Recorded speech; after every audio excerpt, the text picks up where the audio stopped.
Hollywood screenwriters are getting a bit nervous about artificial intelligence taking over their job. As we speak, the Writers Guild of America is negotiating with the big studios. Now, of course, a lot of it's about pay and benefits, but a lot of it's also about setting some ground rules in terms of where artificial intelligence can fit into the process. Now, so far, the writers have taken a stance that it's okay if artificial intelligence helps them write the scripts, but they want to make sure that the human gets credit for their work even if the AI helped out. And they also want to make sure that the AI-generated stuff is not treated as source material, like a book or a play. They think that AI should fit into the process more like a research tool, something that can throw out some ideas and get them more creative, but not something that takes over the whole writing process. The guild says their job is to protect the human workers, not the robots. So in this video, I want to talk about how artificial intelligence is disrupting the Writers Guild. So let's talk about it from the business point of view and the human point of view. Plus, we're gonna take a second to appreciate what is definitely the funniest picket line signs I have ever seen. So think of it as the demonstration of, human creativity. Pay up or we're gonna kill off your favorite characters. Succession without writers is just The Apprentice. And look how that worked out. Wrote ChatGPT this. ChatGPT doesn't have childhood drama. I like your offer as much as you like an angry female lead. Pay writers a little bit more or rebrand HBO Max again. Ooh, tough choice for the studios. I have a family to feed. Who told you to have a family? So some reporters were asking how long they'll actually be willing to strike. She said, I don't know, dude, but how long do you think it will take for 11,000 unemployed writers to run out of picket sign ideas? Are you not entertained? It's one writer, Michael. What could it cost? Like $10? My backside shouldn't be fatter than my paycheck. Pay up or we thaw out Walt. They're gonna bring Walt Disney back to negotiate? Ruthless. E.T. was improvised, right? Netflix, we got beef. We are the canary in the coal mine. That might be a reference to how AI is coming for a lot of different jobs, so maybe we won't be written off. I drive a Dodge Stratus still. Dude, get that man some money. Stop making writers do math. I still want to see Batgirl. Yeah, we all do. What would Larry David do? Pay your writers or we'll spoil Succession? I just filmed way too many of those, so there's more at the end of the video. So here's the core argument. ChatGPT can generate great movie scripts because it was fed a lot of great movie scripts, and in some people's eyes, that makes it a plagiarism machine. Professional screenwriters like John August, who worked on The Big Fish, are worried that they've created scripts that are being fed into an AI system which is then going to replace them. And I think this concern is quite real, as the Mosaic ML Foundation recently just dropped a new 7 billion parameter model that was meant for storytelling. And it was actually completely fine-tuned to do creative work just like this. Movies, books, screenplays, that kind of thing. And the Mosaic ML Foundation actually released it under a license that's completely open source and free to use for commercial purposes. And it even came with a surprising feature that even ChatGPT can't match, which is that its input can handle 65,000 tokens, which means somebody could easily cut and paste an entire screenplay into this model and say, make me something like this, but with whatever tweaks they want. And there's even the possibility that John August's actual work was fed into this system for training at some point. So now let's talk about the AI-written sci-fi film that changed Hollywood. In 2016, a short movie was created by artificial intelligence called Sunspring, and the screenplay was about robots replacing writers. It was tongue-in-cheeky for the time, but it was kind of foreshadowing what we have now. Patricia Somerset is an actor and writer, and she thinks that we should limit AI in storytelling so we don't lose our humanity. Now, to be clear, artificial intelligence is already being used throughout Hollywood for things like visual effects, and for screening scripts, meaning that when scripts come in, they do test it and give it a score using an artificial intelligence system. And real humans only read the ones that it gives the highest ratings to. In fact, in recent years, people have actually been writing scripts to try to cater to what they think the algorithm likes. So the Hollywood writer strike is a warning to the threats of AI.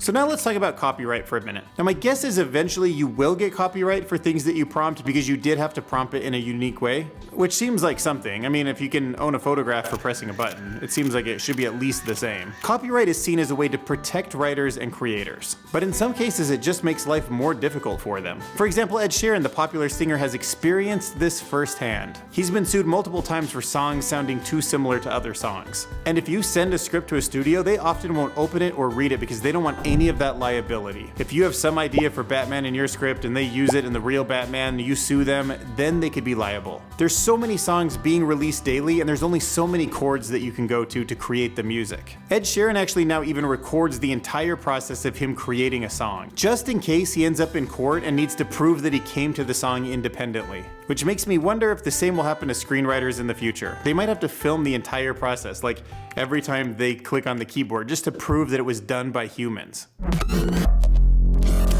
So is there any hope that the writers could actually win in the long run? The Writers Guild of America is negotiating with the Alliance of Motion Picture and Television Producers. And here's what the writers want in a nutshell. Increased pay. They want a 30% raise for the lowest level writers and a little bit of an increase for the ones above that. Better residuals. Currently, the writers are making some residuals from streaming, but they want a bigger percent. Increased transparency. The writers don't have much of an idea of how much money is being generated from streaming. They'd like to know that number and what percentage they're getting. Protection from new media, meaning that they want some of these same guarantees to be expanded to cover things like video games. Regulation of AI. They want artificial intelligence to be limited in the creative process. And a guarantee of pay where artificial intelligence could be used to either reduce or eliminate their pay. So now let's talk about one of my favorite shows, Westworld, and how it's like basically becoming a documentary. Lisa Joy, who is the creator of the popular HBO series Westworld, shared her thoughts about how the show's theme about self-aware entities is actually starting to become more and more real, and how it's definitely showing up in the Hollywood writers' strike.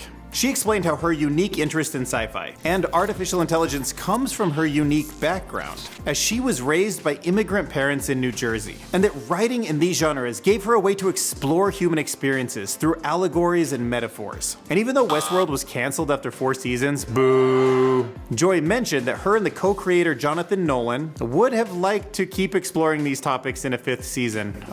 They wanted to make it, you still canceled it? Well, here we are now exploring the displacement of real people by AI.